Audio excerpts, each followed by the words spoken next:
Jesus freak here. Now the terminology is a bit muddy from one group to another as to what this church or that church should say about books generally associated with what we call the Old Testament that aren't part of this.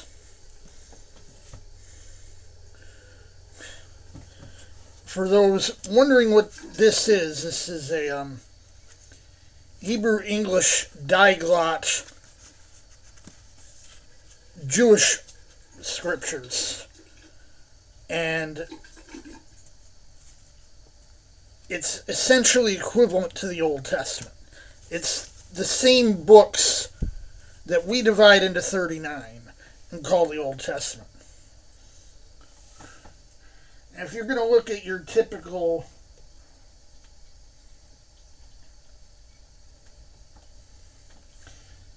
let's take this Holman Pew Bible, for example.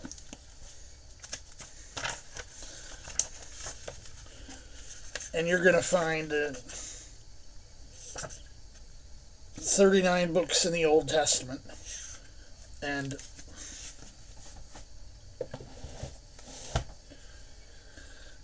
that's the universally accepted canon.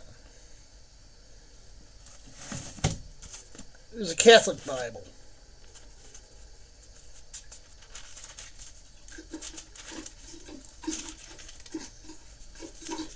In addition to finding that some of them have different names, you'll find, for example, Wisdom of Solomon, Sirach, Barak, 1st and 2nd Maccabees, Tobit, Judith. There's other books in here.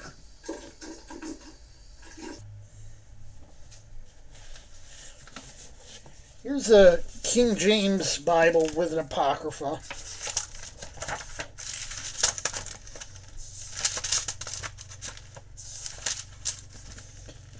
And it has all those same books that are added in that Catholic Bible. In some cases, for example, you have additions to Esther, and 3 books here that are additions to Daniel. And there's other stuff. There's the 1st and 2nd Esdras.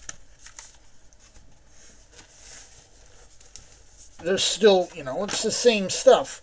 Now, this particular one has a book called 3rd Maccabees, and that's not from the KJV. I have no idea where that came from.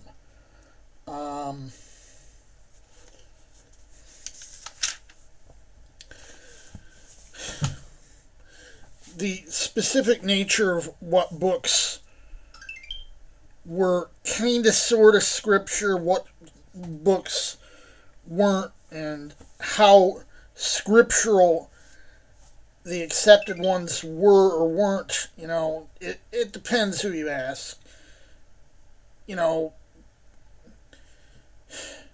Catholics will say, it's been the same from the beginning. It hasn't. You had a split pretty much from the beginning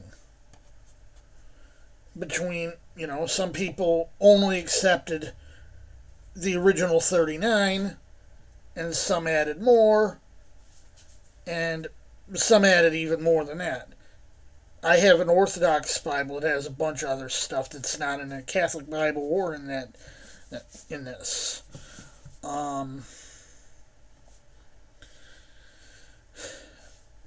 In the end, 3 of the books that ended up in the King James Apocrypha, and most Bibles that have a separate Apocrypha section, didn't make the cut even for Catholics. By the way, they didn't make a final determination until after the Reformation and as a reaction to it at the Council of Trent. They eventually cut out Prayer of Manasses, and I'm not sure what their decision was there.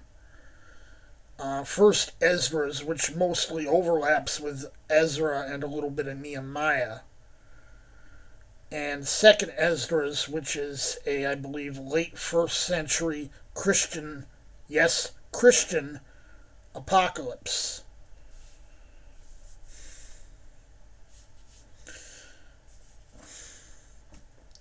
Now, prior to Trent, the universal term for these works that were kind of like on the periphery of acceptance was Apocrypha. For example, John Wycliffe referred to them as Apocrypha and said they were without authority of belief.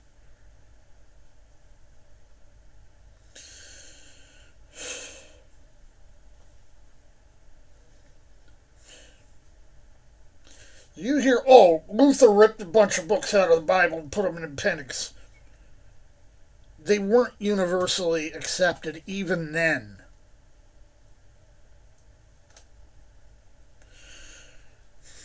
Now, there were a few other books that were accepted by various groups.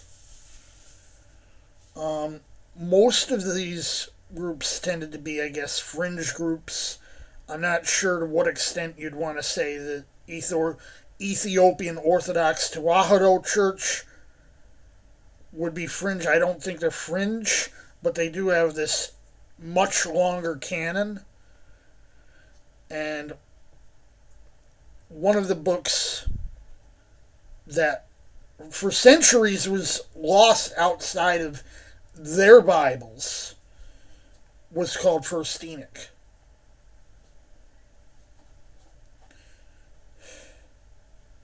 Now their scripture is in Ethiopic, I'm not sure, or Ethiopic, Ge'ez, I think it's the same thing, two terms of the same thing. In the 40s, they found most of this book, First Enoch, in Aramaic or Syriac, in among the Dead Sea Scrolls, which means that the Essenes probably had some sort of reverence for it, as believe they also had some reverence for the Book of Sirach, since some of that was found in Hebrew there too, which before that had mostly been thought of as lost and only survived in Greek and Latin translations. Now there's a separate term for these books that were even outside the periphery of the Apocrypha.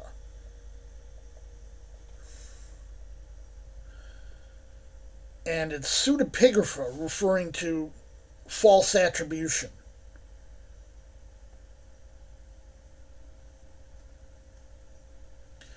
I think the reason that people are so drawn to First Enoch is because of the citation in Jude, which Jude actually references a couple other, I believe, books that are generally lumped in the pseudepigrapha category.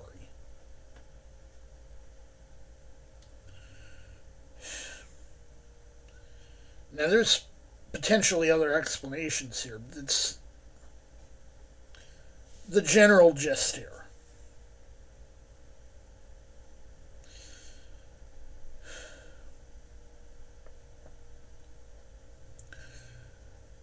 By the way, there's also New Testament Apocrypha, and that's a whole nother ball of wax.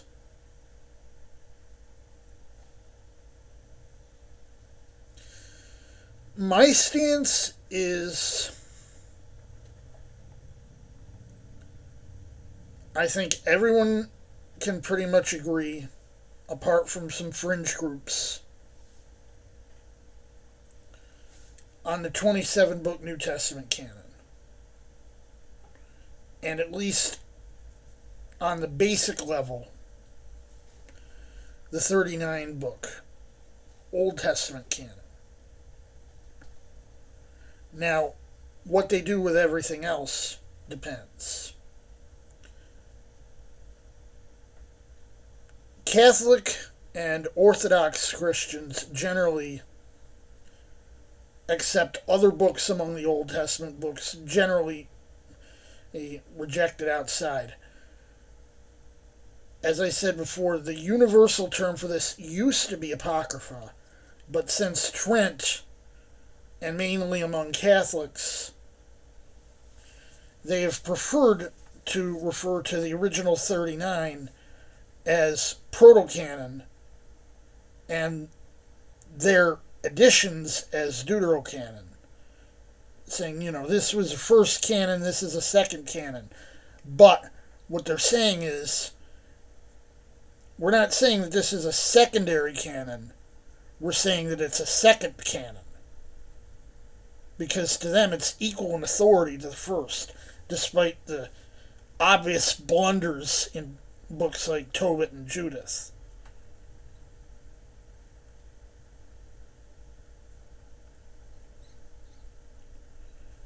Anyway, Jesus freak out.